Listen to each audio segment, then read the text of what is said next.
Just a second. Okay. I see we're a small group, so if people could wanna open their videos, we can see each other. That would be great. You don't have to, but you can do that if you want. So I'm happy to start. Good afternoon or evening, wherever you are. What we'll try to do in this coming few sessions during Elul and the bit during Tishrei is try to understand what are the key factors, what are the key notions, what are the ideologies, the theologies behind Rav Shadal and most of postmodern Jewish theology. So it's a lot of things to do, right? Some people spend 5 PhDs or 20 years in yeshiva to do it. We'll try to do it in about 6 sessions. So it's pretty ambitious. Feel free to stop me at every point during any session. You can either just unmute yourself and ask, it's more than okay, or ask in the chat, it's also fine. I'll try to take a look once in a while to see if there are any questions over there. I've sent the source sheet in the WhatsApp group, but I'll share the screen as well here.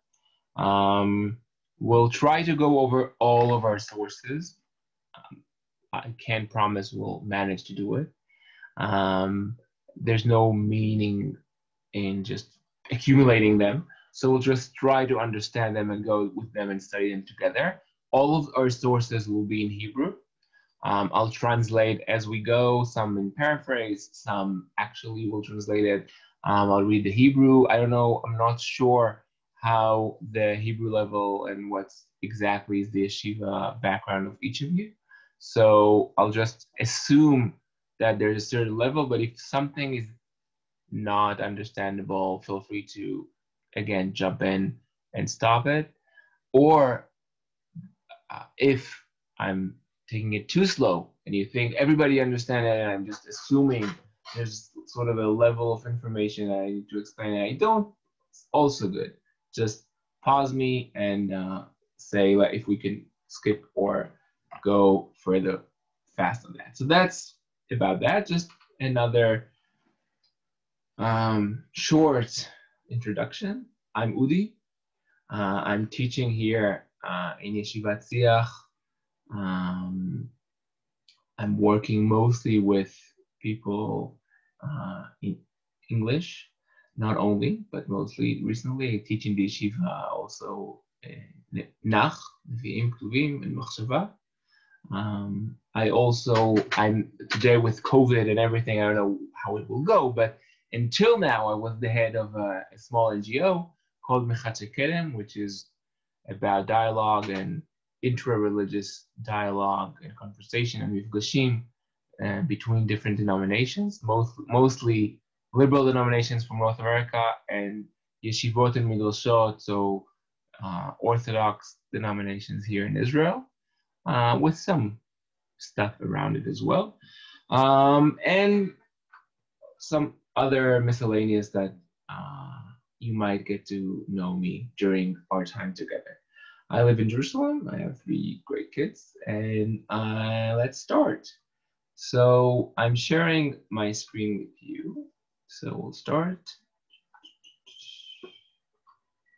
And again, as I said, I see that we are a small group, so feel free to stop every time.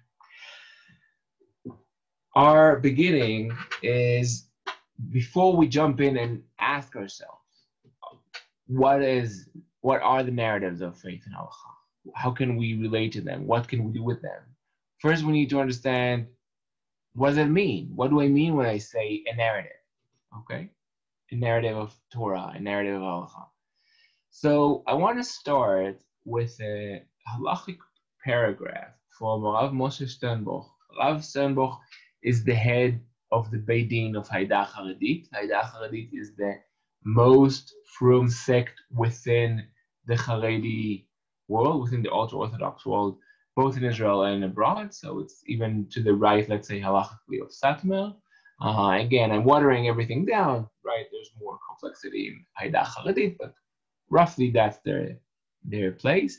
Not your average person when you think about postmodernism and Judaism, right? Very frum, yeshivish, sort of traditional person, rabbi. And I'll read a part of his tshuva that he has. Just I see there's chat.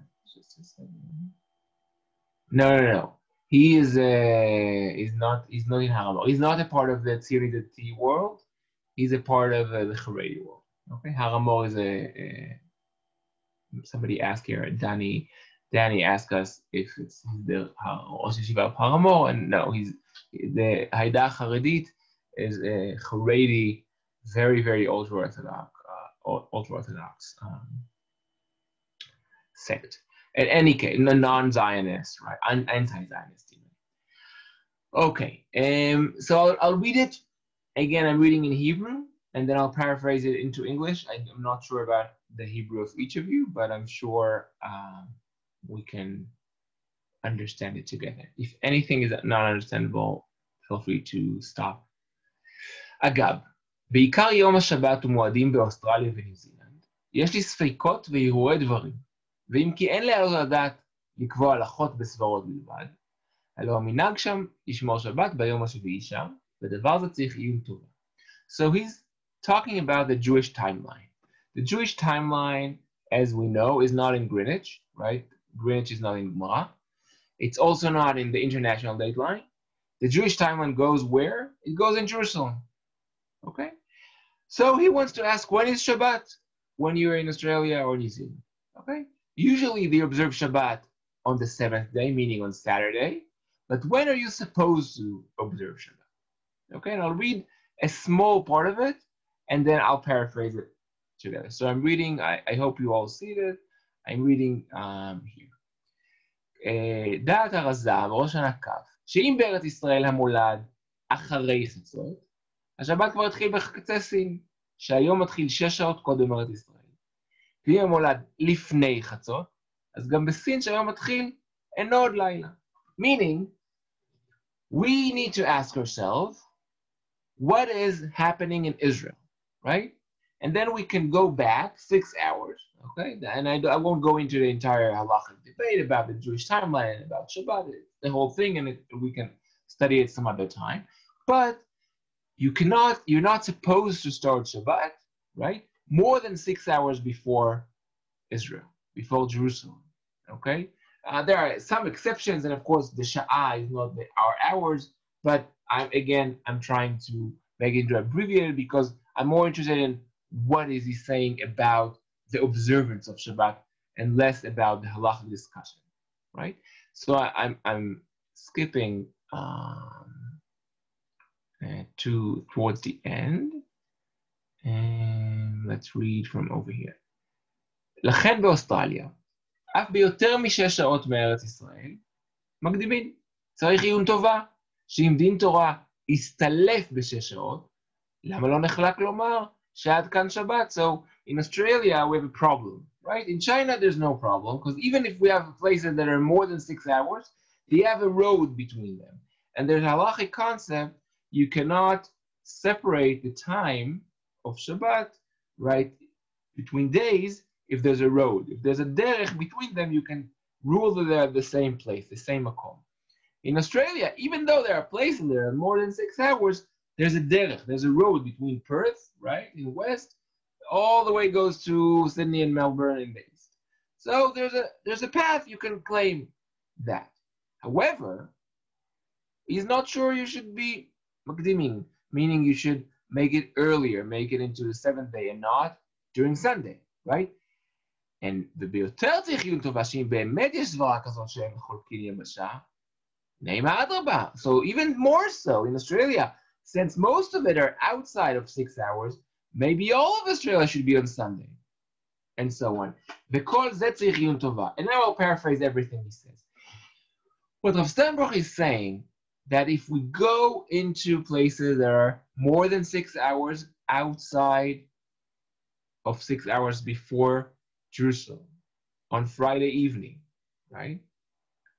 They're not supposed to start Shabbat. They cannot start Shabbat if they are more than 6 hours. We can be lenient about places in China. We can even be lenient maybe about Australia. Where we cannot be lenient is in Japan, New Zealand, and all of those places. There's no road going in the ocean, right? Meaning their Shabbat should be observed on Sunday. It should start Saturday night, Saturday evening, and finish on Sunday. Now, what is the problem with that? The problem is that we don't do it. In Japan, in New Zealand, we observe Shabbat on Saturday. Okay? And it's not only that we can say they have a problem, maybe we won't acknowledge their Shabbat and so on. There's a problem about kashrut of animals and farm goods that are coming from those places. And there's even a bigger problem with our timeline. Because Rosh Hashanah is not only about about a holiday, it's also about counting days from the creation of the world, right? Or the seventh day of the creation of man, whatever opinion you go in the Masechet. What's important here is that they have changed the way we count our time, our Jewish time. And all the halachic figures, all of them, even though they know this halakha, right? It's not just that I discovered it in some archive. They know, even though they know it, they acknowledge the minhag of those communities. Now, what it means is that their halakha, even though it wasn't ruled, there's no posek in Japan or New Zealand that gave this psak, right? It was just the minhag of the community of the Jews that immigrated there. Even though there's no posek, we will accept their halakha. Okay? Even when we know that halachically they're wrong. Okay? That means that halakha is subjective to the community that is observing it. Okay? And that is a revolutionary concept. Okay? It's very new. It might resemble machloket, but it's different. I want to pause here before I jump further in and see, because I haven't allowed anybody to speak since we began, to hear a bit of you. Where does it find you? What are you interested when you hear that Torah could be a narrative? And you can go out of this source, right, and they do it or ask questions or comment on it or argue, right, about it, or anything else. I'm also interested in here. Anybody? Okay. Not talkative, no problem. Okay, so let's continue with our source. So if we assume halakha could be subjective, if we assume observance of halakha could be subjective, what does it mean to our existence? If we live under the assumption we need to observe halakha, if we live under the assumption that Torah is true, right, and is divine, how could we also live in a reality where we acknowledge the subjectivity of halakha in different communities? Right? And it's a very crucial question, because if halakha is subjective, it's very easily to say we could control everything. Everything is about the person, right? That's the main criticism towards postmodernism, not only from Jewish circles or from circles, but in general, from all around us. And today with COVID and all of the implications that has on the world, we can definitely hear that even in the media. We cannot determine if we cannot determine what's true and what's not true, because everything is sort of subjective, and we need to acknowledge the minhag, we need to acknowledge different communities, then we are risking holding on to facts, right? Holding on to reality. So what do we need to do? So I wanted to jump in and delve into Rav Shabbat. Again, I'll read in Hebrew, and feel free to stop me or to ask anything. I'll paraphrase as we go. And Rav Shagar is saying this is a part of his teachings on Likutei Moharan and Rabbi Nachman. And he's saying this. ניתן לראות בראיית העולם כאפשרי, או לחילופין כמחויב המציאות, שתי רמות של תודעה. תודעה של נפרדות ותודעה של אחדות. We can see our worldview either as a possibility or as an imperative reality, right? And we can see it in two different levels: separateness, nifradut, and achdut. And we can see, now we are accustomed when we think about nifradut, when we think about tzimtzum,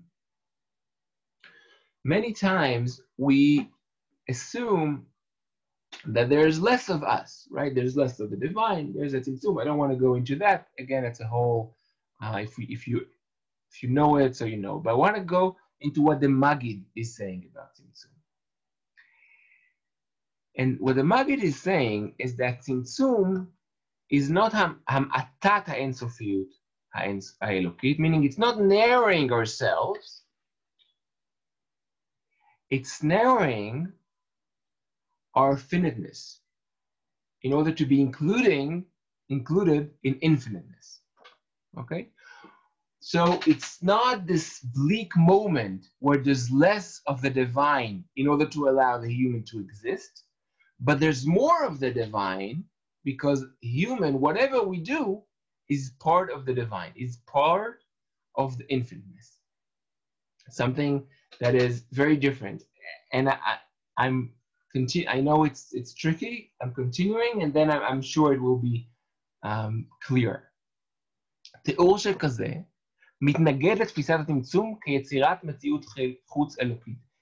By describing ourselves, our finiteness, our living human life that are boxed, right?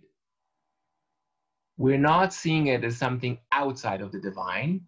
We are seeing it as a part of the divine, meaning we are included, our experience, our human experience, our life are included in the divine. What does that mean? It means that when we see ourselves and everything we do, we can see it as something that is immanent, something that is included in what God wants us to do. Okay? What does that mean? It means that it could mean that everything we do was bound to happen. Malasot, nebech, right? Whatever we do will take place and would have taken place at any case. However, that's not what Rav Shagar is saying. What Rav Shagar is saying, there are two levels here of reality.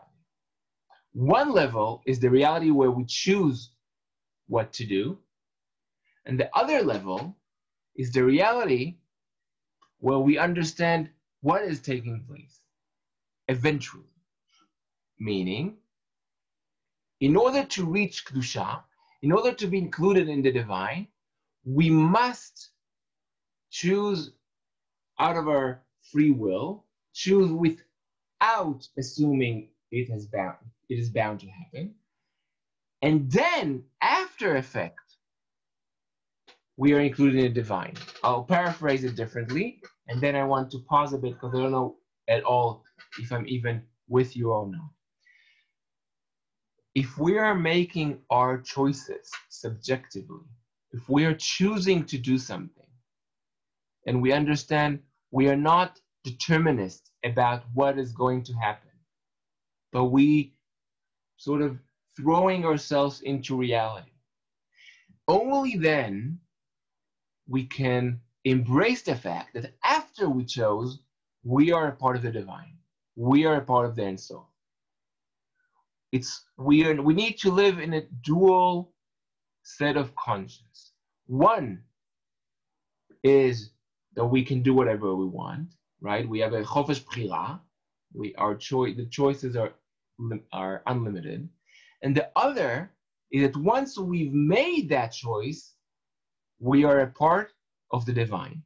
by allowing ourselves to live within a narrative, Rav Shagar is saying, we are putting ourselves into Kedusha, right?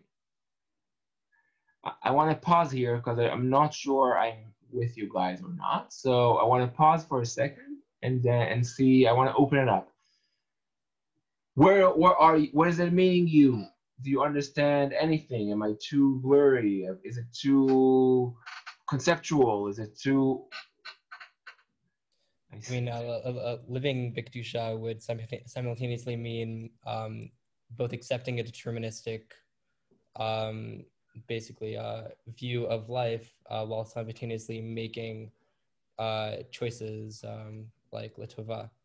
And therefore, that duality, that paradox would be living in Kedusha. Yes. We have to live within this duality, but we need it's tricky. So yes, but we also need to be, on one level, we need to be aware that it's duality at all times, and at the same time, we need to be unaware to this duality. We need to choose. We need to choose really when we believe we can choose whatever we want to do, and at the same time, we can embrace our choices as choices that are reaching the divine. Could you just clarify in what way does what we're saying here differ from the sort of conventional Hasidic or non-Hasidic view of free choice? First of all, I'm not saying it's something very different.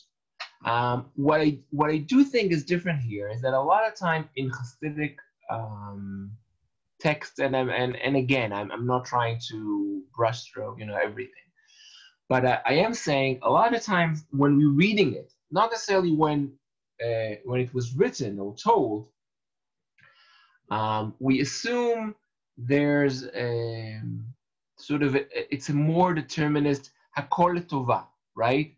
Or it's a more determinist, meaning we would there's sort of a metaphorical or not surrounding that will trigger us to follow a certain path, right? There's a path for each of us. What postmodernism and what Rav Shagar is saying here is that there's no specific path we are imminent to be in. We can choose something wrong. And that's why we feel agony, right? And he says, אנחנו חווים ייסורים המועצמים בשל החשש המתמיד, I'm reading here, שיכולנו להימנע מהם.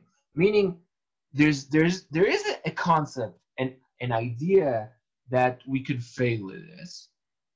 However, at the same time, once it happens, we need to accept that even if we failed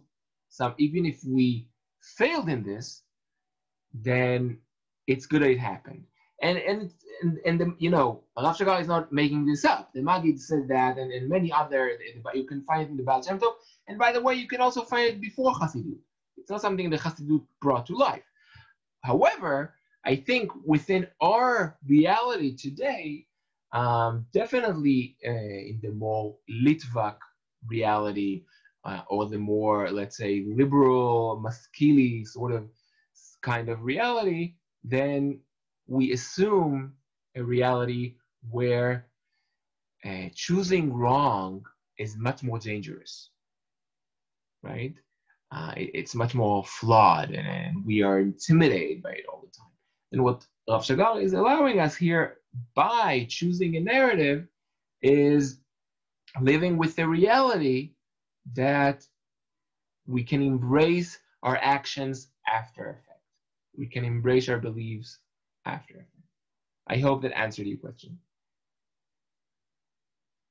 Okay, excellent. Anything else before I continue? But by referring to a narrative, are you referring to determinism? No. Referring to a narrative, I'm referring to the concept that we believe in something, or we observe a certain way of life while not acknowledging it as a factually true. way of life. Meaning, I'm doing something and I understand it's only my own subjective experience where I'm, for example, I'm now talking to you guys in Israel. I'm from Jerusalem. It's 1:30 at night here. And I don't know, in my experience is that this sure is going okay, but some of the concepts I'm still not sure that are passing through this Zoom waves. And this is my own narrative. Maybe you're experiencing a whole different shiur. Not maybe, for sure you're experiencing a whole different shiur. Okay? And if I will watch this recording, in an hour, I will experience a different shiur. Meaning at every point, there's sort of a point of view that I'm subjecting reality to, and that's how I experience life. Okay? Yeah. So, a question. I'm wondering if there are any narratives that, according to Rav Shagar, would be outside of the Gvul Gizra. Excellent question. I'll reach it, I hope, later today. If not, I promise later, like during the sessions. But the answer would be yes and no. And that, I think that would be the best answer. Right. A postmodern answer. Right. Yes. But there are borders for identity for sure. But the borders are subjected to the speaker itself. Right. I want us to go to Rav Sabato. And again, I'll read a bit in the Hebrew and then I'll paraphrase it into English. I won't translate it as I go. And try to follow it with me. I'll paraphrase everything afterwards. משה, על דעת עצמו, בלא שנצטווה מפי הגבורה, משבר את הלוחות שכל העולם ממתין להם. אין הוא בטוח שיינתנו לו אחרים תחתיהם. יודע הוא שהם מעשה אלוקים ומכתב אלוקים. יודע הוא שזכה בהם מן המלאכים. ואף על פי כן, אינו חושש לסמוך על דעתו ולשבר אותם. Right? So Moshe is breaking the tablets without being told to do so. What is it about? And I'm jumping here. אמרו לנו חכמים בתלמוד, שהסכימה עמו שכינה, שנאמר אשר שברת, ודרשו ישר כוחך ששיברת. And he was even, יש שכוח about it. ולא עוד, אלא שמעשהו זה של משה, נחשב לו כגדול של מעשיו. He was supposed to do it. So why?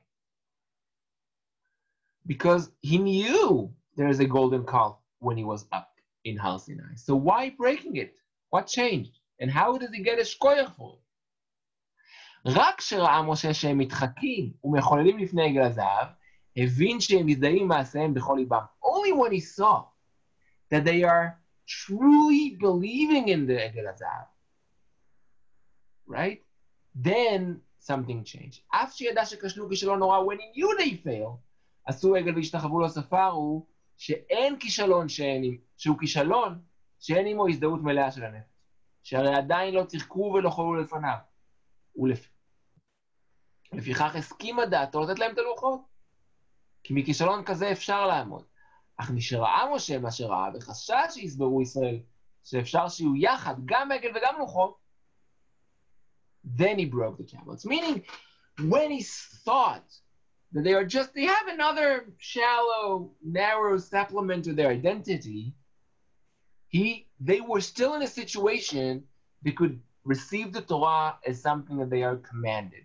They can still receive a commandment, a mitzvah, even when they have this shallow, narrow, chet, egel around them. But when they are objectifying, meaning when they see the egel, when they see this different religion as an objective reality, that's their identity. There can be Torah with it. What Rav Sabato is saying here, that in order for the Torah to coexist with another identity, the other identity, the other narrative, has to be lessened, has to be more narrowed, has to be more, maybe even shallow. However, and this is where it gets even more tricky, with luchot v'shivrei luchot munachim ba'aron. In the Aron HaKodesh, we have both the tablets and the broken tablets. We have both the complete identity of Torah and mitzvot, right, that are alone, but we also have the broken tablets. We also have this reality where Torah is coexisting with other narratives. And this is not narratives of just different values. The narrative of Egel HaZahav, right, this is like the pillar of Avodah Zarah, okay? Something profoundly different than what we're supposed to do. Still, the Shivrei Luchot are still in there, right? Rav Sabato is adding something to what we talked about before. When we talk about Torah as a narrative, or Torah mitzvot as a narrative, Rav Sabato is both arguing with it, right? But is also allowing it to exist. Allowing to exist as broken tablet, as something that is sealed in Ha'on HaKodesh, right? Rav Sabato, unlike Rav Shagar, is not postmodern, or maybe we would call him, if you are more in philosophy, then we call it soft postmodernism rather than hard or strong postmodernism, meaning we allow different narratives to exist, but we need to also understand we need to have a core narrative. Okay, that's in the philosophical terms. Within Jewish life, we need to understand that Torah is our core narrative. If we have other narratives around it, beseder, as long as they're not too strong. That's a very different statement from what we said before. Okay. Any comments on Rav Sabato or questions? Yeah, so I guess a question that I have is whether, what would Rav Sabato say about Zionism, right? Kind of putting a wedge between kind of what is Judaism, what is Torah, and then kind of, right, the national movement of the Jewish people, right? How much does kind of envisioning, Judaism as a nationhood affect, observance to the Torah, right? Kind of, are these themes connected, do you think? I think he would say that, and he said, I mean, you can see it in his books, right? And in his life story, you wouldn't see Zionism as a different narrative. Okay? He would not, I don't even know if he would articulate it as Zionism, meaning he would see Medinat Israel and everything that is an IDF and all of that as a part of your Jewish narrative and not as another narrative, right? However, when you reduce this component to nationalism, right, and there's nothing else around it, then I think, yes, he would say it's meaningless, it's wrong, it's Avodah Zarah. Yeshivat Ma'ale Adumim, for example, when you go to Har HaBayit, if people go to Har HaBayit and it's a whole halachic discussion, are you allowed to go to Har HaBayit or not? All of the rabbis that are ruling you can go to Har HaBayit have a specific path you can go, and that's like the parameters of the temple and where you cannot enter because we all into Met and so on. Yeshivat Ma'ale Adumim has a different parameter. They have a whole different path in Har HaBayit, and they're ascending on their pilgrimage into Har HaBayit is coming from a different angle. They're not a part of the same movement, even though they go to Har HaBayit and they go to Har HaBayit, right? They see themselves, they articulate their languages differently. They don't say we need to go there because Zionism or because Naimanei Har HaBayit or whatever, all of that. They're saying we're going that because that's the parameters of our core narrative. So you're sort of embracing in Rav Sabato's life, I think, and in that sort of theology, you're sort of embracing almost all of the components in your Jewish life to your core narrative, right? And remembering you still have the broken tablets, but you're trying to embrace everything to your core narrative. It's a very different approach from Rav Shlomo. And it's definitely also a very different approach from Rav Steinbuch when we saw in the beginning. Communities cannot choose. There's a Torah. It's very specific, right? It could be very lenient, it could be very frum. It doesn't matter, right? That's a question to the rabbi. But it's not about the community. It's about the halakha as a core identity. I hope it answered your question. I wanted to ask a question about this piece by Sabato. I might not be understanding it right, so you can tell me if I'm understanding it wrong. But I'm wondering about the tension between the subjective experience and the objective experience. Meaning, objectively, the luchot are the experience of the Torah. But it sounds like or the shivrei luchot, really. It's literally the Torah. But it sounds like here, through the kind of like subjective experience, is kind of reshaped into actually the exact opposite. Like it's actually reshaped into subversion of the Torah through the Egel. Right. I think once the Torah, and that's my reading of it. I think that once you're the Torah, or subjectifying the Torah too much, so you're a hard postmodernist and not a soft postmodernist, then the Torah, you're almost nullifying the Torah. And that's why you're not only not allowed to do it, if you did it, then you didn't understand what Torah is. Okay? Torah could coexist with other values. But if reality is so profoundly based on those values, then your Torah is not Torah anymore. It's just more values. Right? And then it's nullified. It's meaningless. That's why you can break it. Okay? However, you're right when you're saying, even when you break it, it was still a Torah. So you can still hold it. There's still Kedusha with it. You're right. There's a tension here. Baruch. Because I think even though Rav Sabato believes and tries and the yeshiva and all of that lifestyle is very trying to be very modernistic, trying to be very straightforward, they still live it within a reality that ma la'asot, there are different communities. As Rav Steinbuch is saying, different communities are not listening anymore. They're doing all sorts of things, and they're still holding the Torah. And he can't ignore it. It's not just different minhagim. The reality is changing. So he leaves it within his reality, but he leaves it as broken tablets. Okay? I want us to go again to Rav Shlomo, to see and to sort of broaden this question.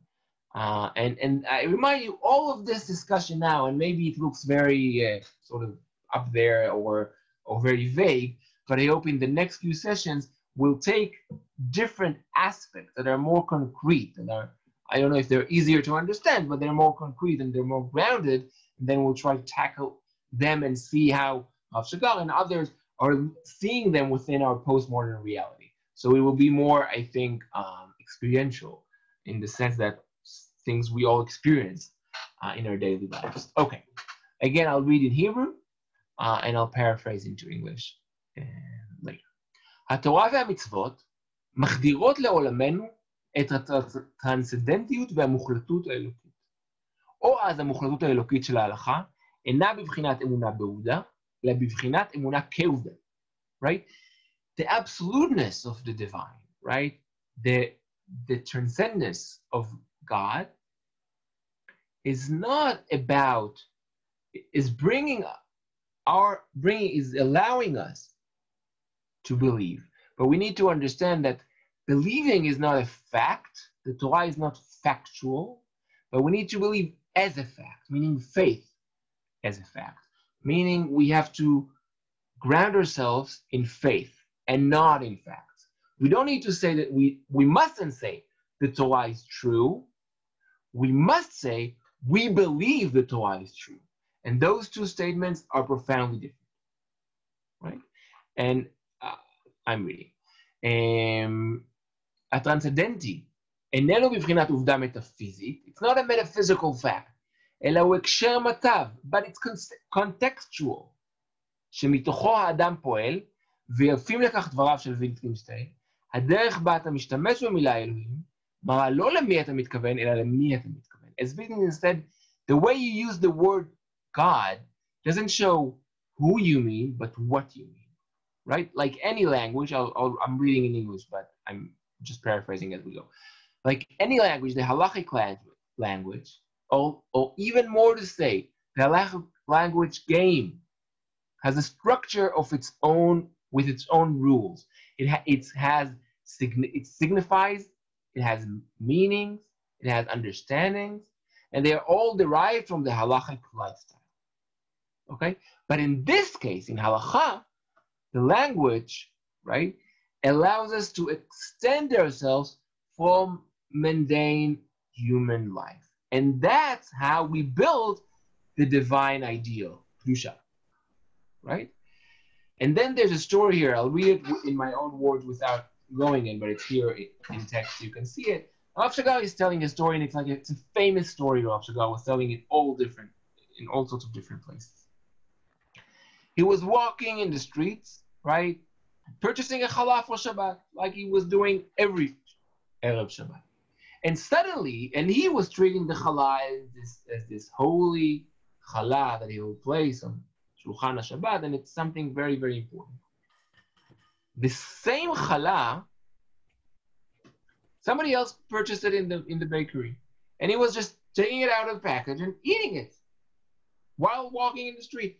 And Rav Shagar was seeing it, Chilul Hashem. He was mezuaza, he was really horrified. Now he's saying, and then it's not about poetics, but it's a real thing. This challah has a different meaning because it's challah. It's not just bread. Because we call it challah. Right? It's different. I'll tell you a story. I was once, I was staying at friends many years ago with friends in New York. And they were all leaving to work. And I was praying, davening at their apartment. And suddenly the door opened, and the cleaning lady came in. She wasn't Jewish, and I was with tefillin and talis on, and she never came into the apartment when it was somebody on, and she saw me strapped in leather, right, inside the living room, and she was stunned. She closed the door, she ran outside, and it was a whole thing. She didn't saw tefillin. She saw leather straps, right, and she had different meanings to it. Our language, our halachic language, is not only imperative to the reality, it actually signifies what is reality. Right? השפה מעצבת את העולם, רב שגר is telling us. אותיות שפת התורה, ההלכות הברכות התפילות מקדשות את הדברים. Meaning, when we have the letters, when we have the words, we're not only signaling what is reality, we're creating reality, and we're creating a divine reality. What Rav Shagar is saying that halacha is not only how we contextualize the world, it's how we build our world. We are bringing the divine. We are mevi'im et HaKadosh Baruch Hu. We actually can control Kedusha by our actions, by our language. Meaning, it's not factual.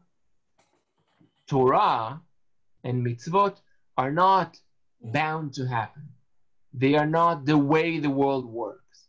They are not objective in reality.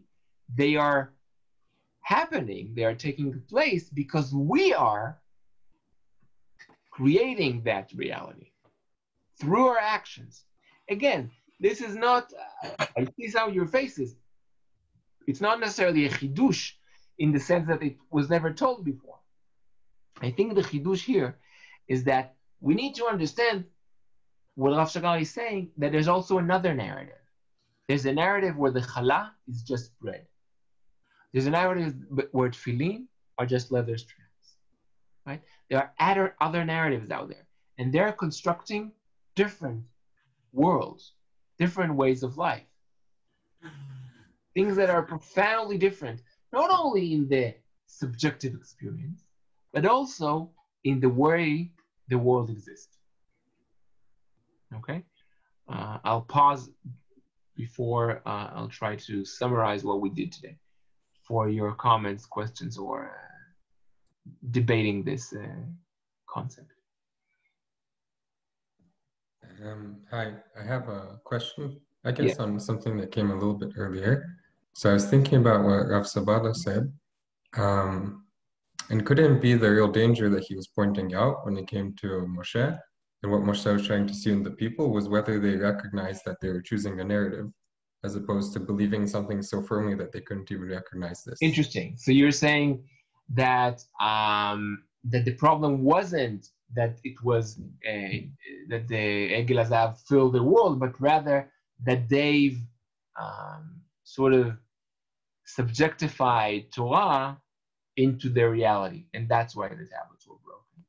Yeah, and that's the concern when it comes to halacha, that perhaps we just the things when we think we're choosing narratives, that's not actually the narratives which we're choosing, and which somebody else would recognize as something so foreign to what they would see as narrative of halacha. Yes, beautiful, definitely. I think Rav Sabato would definitely agree with you. I think he would agree with you, but he would also be in the same place of Steinbuch is, meaning there's still a reality of broken tablets around it, right? So I agree with you. I don't know if I agree with you personally. That's another question on the theological statement. But I agree with you that that's a very good reading and a very good understanding of Rav Sabato. I think that he's struggling with this because he can't. Sadly or not, descriptively, we can't live in a reality where everybody sees Torah as objective, even within the religious world, and definitely within the Jewish world, and more so within the general world, right? We all live in a world where we know reality is different, right? Everything was shattered, 100 years ago, 200 years ago, and we have all kinds of stuff going on.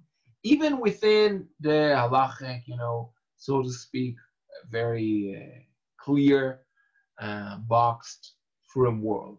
There's a lot of variations. And we know even that things change not because of that Torah. We know things change because of communities. Now, it happened. It always happened. But the difference is that today we are aware of it. And that's different. We are aware of it because of sociology, because of history, because of all sorts of different academic, pedagogies we obtain, sadly or happily. So we are aware of it. And once we are aware of it, it's much more tricky to say, as Aviel, as you said, that we mustn't do it. Because we're also aware that we're doing it all the time. So there's sort of a game here. There's a play. And I think that is why, jumping from your question, I think that is why Rav Shagar is giving this example of challah, because challah is not a halacha, right? It's you can say a motzi in Shabbat. No, so you don't need a challah. You can say it on pita bread. You can say it on whatever you want. However, the fact that we call something in a specific name is already recognizing its reality, right? So maybe when we see halacha and we recognize it as a commandment, then we coerce reality for this halacha to be a commandment. Okay?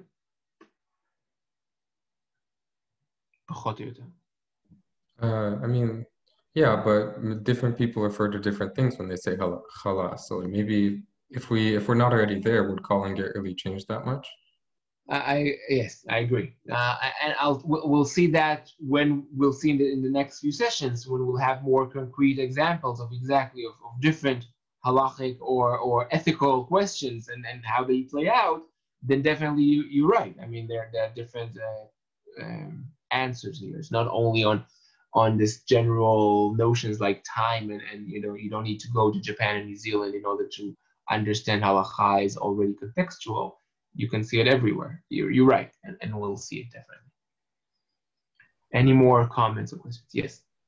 Just to confirm, so even according to Rav Shigar, there is a concept of knowing something, even within a postmodernist mindset, because like there are obviously several times in the Chumash that it's like Ve'edata Hashem Elokecha or something like that, that you shall know Hashem.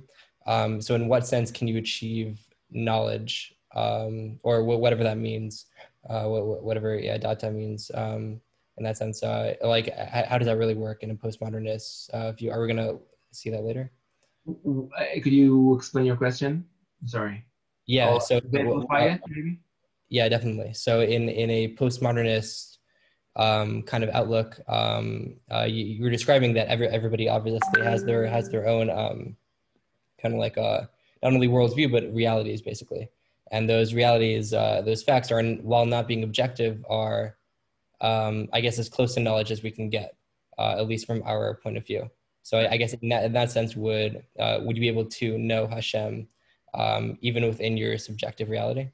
So I'll put it this way. I hope I'll answer your question. Tell me if not. So I think in many philosophical places in the academics, right, and not in the secular world, not necessarily in the religious world or Jewish world, the criticism on postmodernism is that that at a certain point there's an end to postmodernism, meaning we can be postmodern until we actually have we're conflicting with reality, with factual reality. For example, with COVID, right? We have a plague, and we need to do something. And if each of us will now say, well, it's not a real virus, or no, I'm not recognizing this as a virus, or so on, it doesn't matter. The virus doesn't care if I am postmodern, or I'm modern, or I'm traditional, whatever. It's a virus. So it's factual.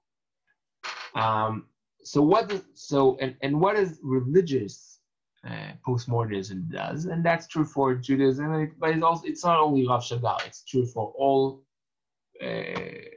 Jewish postmodernists or any other religious postmodernist, at least in Western religion, that you turn to the mystical. And turn to the mystical, not in the academic sense of the mystical as this I'm running away of an answer. But really, I mean, when I'm struggling with reality, and I think a lot of us are doing it unintentionally all the time, and I need to pray, and then I'm going to things that I don't understand. I'm not doing this because I think I will be able to understand. I'm doing this because I know I will not understand. I'll give you an example. Last Yom Kippur, it looks like a hallucination today with all the COVID and like restrictions. But last Yom Kippur, I was with my family. We went to Meron, right, in Nir Tzfat, to Rashbi's Tzion, and we were there through the entire Yom Kippur. And there's like a million and one people, families, singles, old people, young people, seculars, Dati, Haredi, whatever, all sorts of different types of Jews. And it's amazing because you see there are things that you don't see anywhere else in Yom Kippur in Israel. You see people drive, and I know abroad that's regular, but in Israel people don't drive on Yom Kippur, even in Tel Aviv. You see people drive after the fast entered, and they drive to shul. Not because they're progressive, but because they haven't started the fast yet. You see people there was a guy that was eating. You see people that are different minyanim starting Neilah and finishing Neilah, blowing the shofar 30 minutes before the fast ends until many hours later. And you see all sorts of minyanim and all sorts of noises and so on and so on. Things that are really very different. Now, why is it happening in Meron? It's happening in Meron because in Meron, nobody asks questions. Nobody asks you who you are. There are no ushers. It's not a shul. You can do whatever you want, whoever you are. And everybody assumes that because you are in this holy surrounding of Meron, and there's no government control, like religious control in terms of institutional religion, then there's sort of an anarchist, sort of an anarchy of religious reality there. and everybody accepts you, even if you're profoundly different from each other. They accept you because they assume that they don't understand everything about you, because they're in Meron now. And if you're in Meron and they're in Meron, then something is not understandable. If the same thing will happen in your home shul, you won't only kick that person out of shul, but you'll be appalled. You will. And then those are the same people. It's not because they're hypocritical. It's because really, and I personally, I can vouch for myself, you experience people differently in a place where you turn to the unknown. Okay, so what Rav Shagar is saying here, and I think what all, and I hope I answer your question with this, what all, I think, postmodern religious thinking, definitely Jewish thinking, would say is that our only way to reconcile with reality in a postmodern environment is by acknowledging the fact we don't know. Lo yodea. And that we construct reality with our actions, with our words, but we understand we construct it as a reality. It's only our actions. And then we are very modest. We don't know. Okay? That's my own personal experience. Now, it will be more, I hope, it will be exemplified in a more nuanced and, more detailed way in the coming sessions, and how that plays out, not only when you go to Meron, because most of us are not in Yom Kippur in Meron, because it's in that extreme environment, but also how does it plays out when you teach your kid, when you go to shul, when you go to a restaurant, like how those things are playing out in all avenues of life, and how do you reconcile with the fact that there's sort of this unknown image of the divine, but you also construct it with your actions. So you're creating the narrative, right? Which is a different statement than what the first statement we read of Rav Shagar, right? There are two different sort of approaches to Jewish postmodernism. Any last comments before we close? Okay, so I hope this wasn't too ununderstandable, and I hope it was plausible and good, and I urge you to reread the sources if you can read the Hebrew. The WhatsApp group is you can text in it, but you can definitely text me privately or email or anything if there's questions with this. I would finish by saying that when we ask ourselves to understand Judaism within the postmodern reality, when we ask ourselves to understand Judaism within a narrative-based reality, then what I try to show today is that, first of all, everybody, sadly or not, are seeing the halachic lifestyle as a narrative today, even if they're not calling it that. Because Rav Sternbuch from Aidah Haredit, from will never, I assume, I haven't talked to him, but I assume he will never talk about postmodernism as a value or as postmodernism at all. But even he must understand that that's life, that's reality. So we are not prescriptive about our Judaism, we're descriptive. We have a reality we need to live with. Now the question is, what do we do? And how do we acknowledge that reality? And that's what we've seen with two opinions, both by Rav Shagar, with one opinion of Rav Sabato, and with something I haven't read, which is a more symbolic sort of reading by Tamaros. And all of those readings are trying to sort of give a headline to what is a narrative-based reality. But when we are trying to delve deeper into our Jewish lifestyle, into our observance, into our daily life, into tefillah, into chagim, into, as you ask, Zionism, and every, or living in a non-Jewish community, in a non-Jewish environment, and all the questions that are coming with that, multicultural and plurality and so on. Then there are many more significant questions that are derived from acknowledging the fact that we live in a narrative, because now the narratives are not only conflating, they're also building different realities, and we live simultaneously not in one or two realities, but maybe in an infinite number of realities, and that's a very tricky question, both halachically and just normatively, normative way, meaning it's a question all of us, even if we're not from or Jewish, have to tackle. So we'll try to see what are those questions, and to ask them specifically towards Rosh Hashanah, and to understand and to try to answer how we can reconcile and when we must not reconcile and live with this tension. So I hope it was a good opening, and Laila Tov. Thank you.